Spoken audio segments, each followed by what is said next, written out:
Please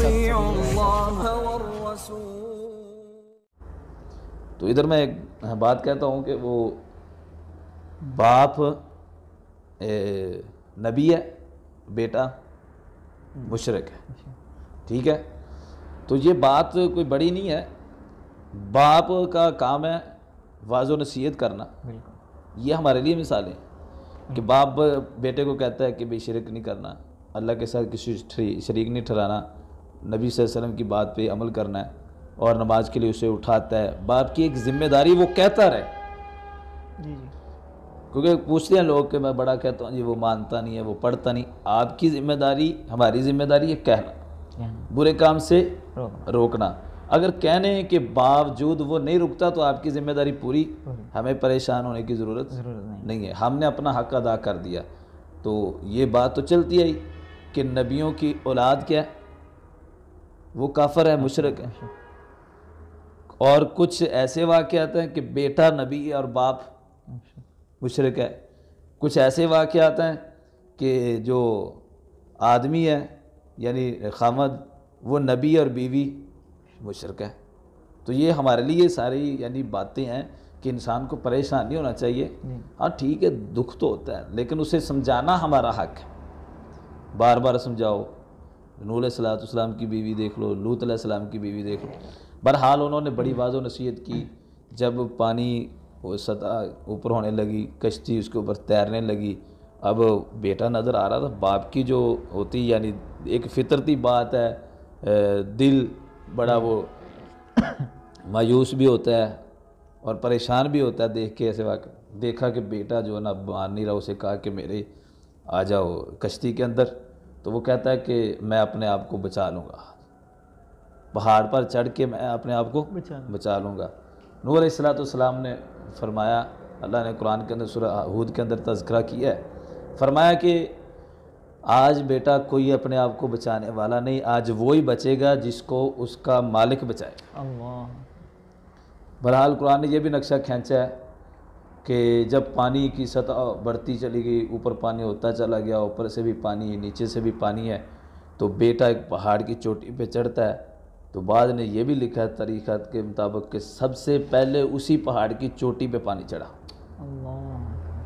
اور وہ کنعان تھا جو نوح علیہ السلام کا بیٹا حقیقی، وہ غرق ہو گیا۔ اب جب غرق ہوا تو اس وقت بھی نوح علیہ السلام کی زبان سے یہ بات نکلی کہ اللہ آپ کا وعدہ تھا کہ آپ کا جو خاندان ہے، آپ کا جو اہل ہے، اس کو میں کچھ یعنی غرق نہیں کروں گا یا اس کو سزا۔ تو اللہ تعالیٰ نے ادھر کیا بات کہی، انہ لیس من اہلک، کہ اے نوح علیہ السلام وہ تمہارے اہل سے نہیں ہے۔ ادھر سے ایک مسئلہ اور نکلتا ہے، اگر اس کو چھیڑ کے بیٹھ جائیں تو اور بات لمبی، بہرحال مختصر میں کر دیتا ہوں بات، کہ ادھر سے پتہ چلا کہ اصل میں جو بھائی ہے، جو رشتہ داری ہے، وہ دین کی ہے، جی بالکل، دین والوں کا اہل کہا گیا، یعنی اہل والے، اور اگر دین دار نہیں ہے، مشرک ہے، توحید الہی کا اقرار نہیں کرتا، وہ رسول کی رسالت کو نہیں مانتا، وہ کسی دور کا بھی ہو، وہ آج کا ہو یا پچھلی نسلوں اور امتوں میں سے ہو، تو اس کو اہل میں شمار ہی نہیں کیا ہے اسلام۔ فرمایا انہ لیس من اہلک، انہ کیوں نہیں، وہ تمہارے اہل میں سے، اس کے جو عمل تھے غیر صالح، وہ اچھے نہیں تھے، وہ بہتر اور درست نہیں تھے، جن اعمال نے جنت کے اندر لے کے جانا وہ ایسے عمل نہیں تھے، اس لیے فرما دیا کہ وہ آپ کے اہل میں سے ہے ہی نہیں، آپ کو پریشان ہونے کی ضرورت نہیں، بلکہ سختی کے الفاظ ہیں، فرمایا کہ اس کے لیے آئندہ دعا کی تو آپ کا جو ہے نا نام جو وہ جاہلوں میں سے ہو۔ تو پھر نوح علیہ السلام نے اللہ کے حکم کے ساتھ ہی معافی طلب کی، اور اللہ رب العالمین نے معاف کر دیا، اور آئندہ دعا کرنے سے منع بھی کر دیا۔ تو یعنی پھر آخر کار وہ غرق ہو گیا بیٹا جو تھا، اس کے بعد پھر ساری جو کشتی والوں کے علاوہ ساری قوم تھی، ساری نسل تھی، وہ ختم ہو گئی۔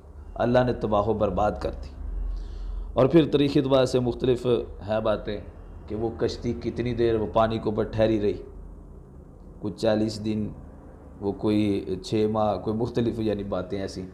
تو یہ بھی ہے ایک بات کہ وہ 40 دن بیت المقدس کا طواف کرتی رہی اللہ، پانی کے اوپر، اور پھر 40 دن کے بعد وہ شام کی طرف نکل گئی، اور پھر اس کے بعد وہ جودی پہاڑ جودی پہاڑ کا نام ہے، اس کے اوپر جا کے ٹھہری۔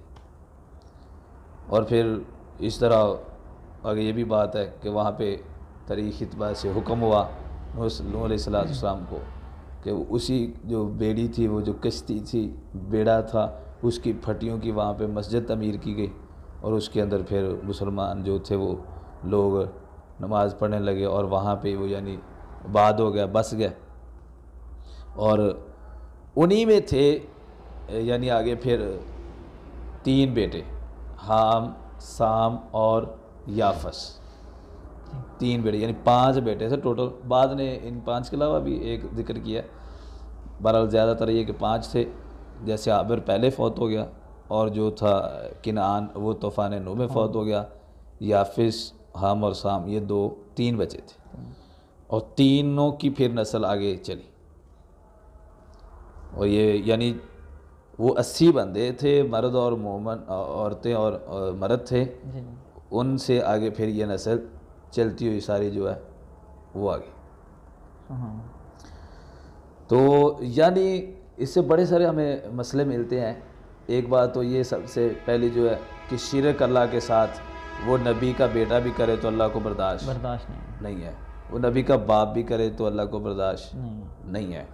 تو اسی لیے اللہ تعالیٰ نے فرمایا ان الشرک لظلم عظیم، شرک ظلم عظیم ہے۔ اس سے یعنی مطلب ہے کہ اس سے بڑا گناہ نہیں ہے، شرک اتنا بڑا گناہ ہے۔ سارے تو یہی بات ہے نا کہ جس کی سفارش نبی نہیں کر سکتا، یا نبی کی سفارش سے وہ جرم معاف نہیں ہو سکتا، ٹھیک ہے۔ بیٹا نیک ہے، وہ باپ کے بارے میں دعا کرے، اللہ قبول کرے گا۔ باپ بیٹے کے بارے میں، اور اس طرح چھوٹی اولاد ہے وہ دعا کرے، یعنی مختلف ہیں طریقے۔ لیکن اگر مشرک بندہ ہے، وہ باپ بیٹے کے بارے میں دعا کرے، آپ نے مثال سن لی، قبول نہیں۔ ابراہیم علیہ السلام کے باپ تھے، بیٹا نبی تھا، بیٹے کی دعا باپ کے بارے میں قبول نہیں ہوگی۔ تو یہ بات ہے۔ اسی طرح بیوی کو نہیں بچا سکتا، اگر بیوی مشرکہ ہے تو خاوند چاہے نبی وہ نہیں بچا سکتا۔ اب اگر ایک مقتدی مشرک ہے تو اس کا بزرگ، اس کا وڈیرا، یا جس کو وہ اپنا پیر مانتا ہے، تو اس کو وہ کیسے بچا سکتا؟ نہیں بچا سکتا۔ تو اس لیے ہمیں شرک سے بچنا چاہیے۔ یہ بھی ہمیں بات پتہ چل گیا کہ ان کا شرک کیا تھا قوم نوح کا، کہ اللہ نے ان کو غرق کیوں کیا، کہ وہ اللہ کو چھوڑ کر کے، اصل شرک یہی، اصل گناہ ان کا یہی تھا۔ باقی جو جرائم ہے، جو گناہ ہے، وہ تو تمام امتوں میں پائے۔ ان کی جو اصل ہلاکت اور تباہی کا سبب تھا وہ یہی تھا کہ وہ اللہ کو چھوڑ کر کے غیروں کو پوجتے تھے، اور صرف مجسمے بنا کے رکھے ہوئے تھے، ان کے اوپر اعتماد اور بھروسہ کرتے تھے پورا۔ اور شکلیں انہوں نے بنائی ہوئی تھی مختلف، کسی کی شیر کی شکل تھی، کسی کی گھوڑے کی شکل تھی، کسی کی گدھے کی شکل تھی، اور کسی بت کی شکل انہوں نے عورت کے ساتھ تشبیہ دے کے عورت کی شکل بنائی ہوئی تھی، شکلیں بنا کے انہوں نے رکھی تھی، ان شکلوں کو پوجتے تھے۔ اور یہ کام آپ دیکھ لیں، جیسے ہندو مذہب کے اندر وہ کی جاتا ہے، یہ کام کیا جاتا ہے کہ وہ اپنے کسی پیر کی، بڑے کی، نیک بندے کی، بلکہ اب تو یہاں تک آ کے کسی کی ماں فوت ہوئی تو اس نے وہ بنا کے مجسمہ سامنے رکھ لیا، کسی کا باپ فوت ہوا ہے مجسمہ بنا کے، یہاں تک بات آ گئی کہ وہ آج شکم شوکی والی بھی بات چل گئی، اگر کوئی کسی کا قریبی دوست فوت ہو اس کا مجسمہ بنا کے سامنے اس کو پوجنا شروع کر دیا۔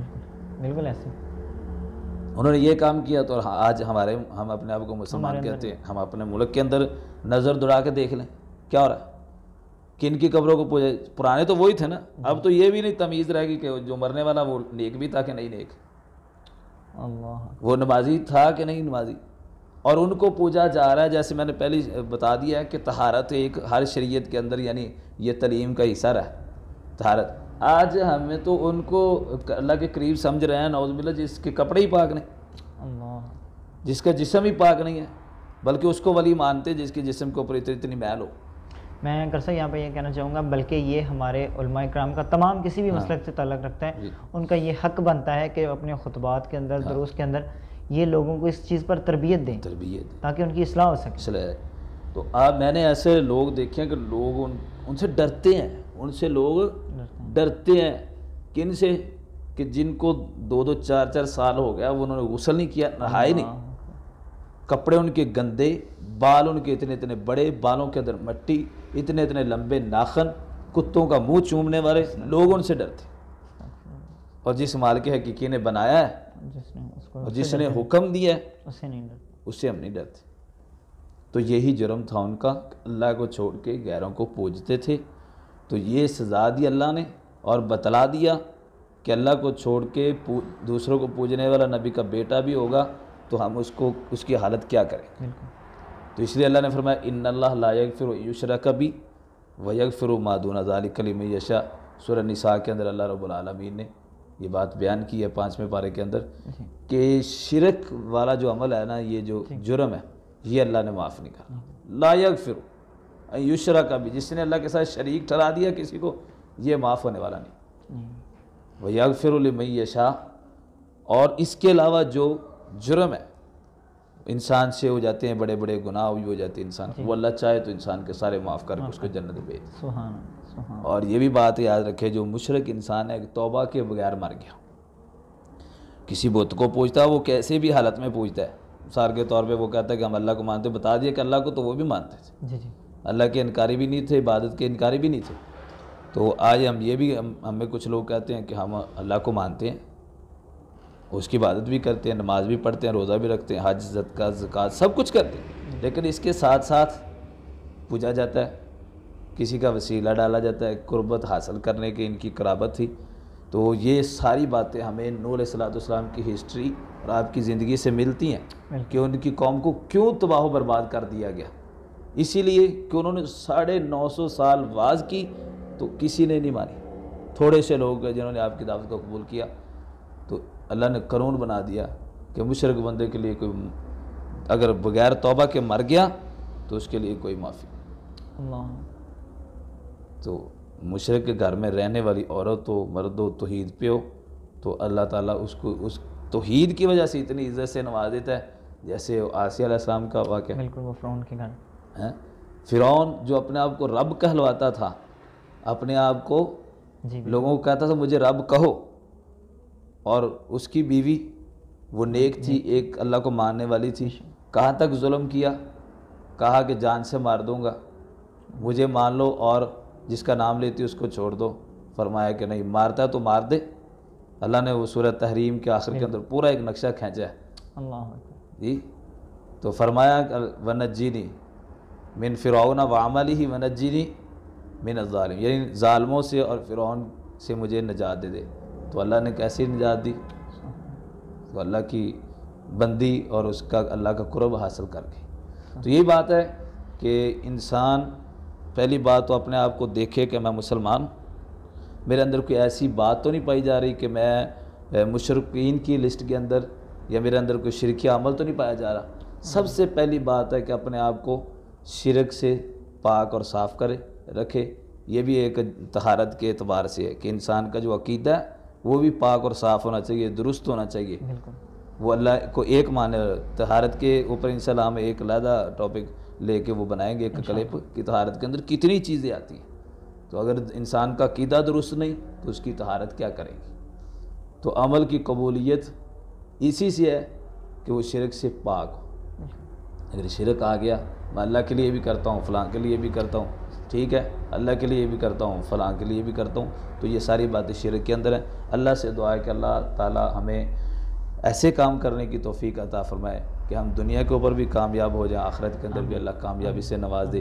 یہی ہمارا مقصد ہے، لوگوں کی اصلاح، کسی کے اوپر تنقید نہیں، کسی کا دل دکھانا نہیں، کسی کے اوپر ٹیک نہیں ہے کہ ہم تمام انبیاء کی ہسٹری کو اسی لیے لے کے آ رہے ہیں کہ یہ تعلیمات آج کی ہی نہیں ہے، یہ شروع سے لے کے، خاص کر یہ توحید والا ٹاپک، یہ شرک والا جو مسئلہ ہے، یہ شروع سے تمام انبیاء کی جو مبعوثیت اب مبعوث انبیاء کو کیا گیا اسی لیے کہ وہ لوگوں کو ایک اللہ کی طرف بلائے. تو ہر نبی نے آ کے پہلے ایک اللہ کی طرف بلایا لوگوں کو. تو اللہ سے دعا ہے کہ اللہ ہمیں حق سچ سمجھ کے اس کے مطابق عمل کی توفیق عطا فرمائے. وما علینا. بہت بہت شکریہ جی. الحمدللہ قاری ذیشان صاحب ہمیں حضرت نوح علیہ السلام کی ہسٹری بتا رہے تھے. تو ہمارا مقصد یہ ہے کہ عوام کی اصلاح اور معاشرے کی اصلاح ہو سکے. تو یہ میں ناظرین سے کہوں گا کہ بلکہ یہ پیغامات دوسروں کو بھی شیئر کریں اور دوسروں کو یہ پیغام ضرور پہنچائیں اور اپنے گھروں کے اندر ضرور اس پیغام کو دکھائیں اور بتائیں تاکہ ہمارے معاشرے کی اصلاح ہو سکے اور اللہ تعالیٰ سے ہم جو ہے شرک و بدعت سے وہ دور ہو. اگلے پروگرام میں پھر حاضر ہوں گے انبیاء کی ہسٹری کے ساتھ. ہمیں اجازت دیجیے. اللہ حافظ. بہترین صدقہ جاریہ حاصل کرنے کے لیے اس ویڈیو کو لائک کریں، شیئر کریں اور کامنٹ کریں. ہمارے چینل کو سبسکرائب کریں اور پیج کو لائک کریں. قرآن و حدیث میڈیا. دعوت قرآن و سنت اپنی یہ پہچان ہے.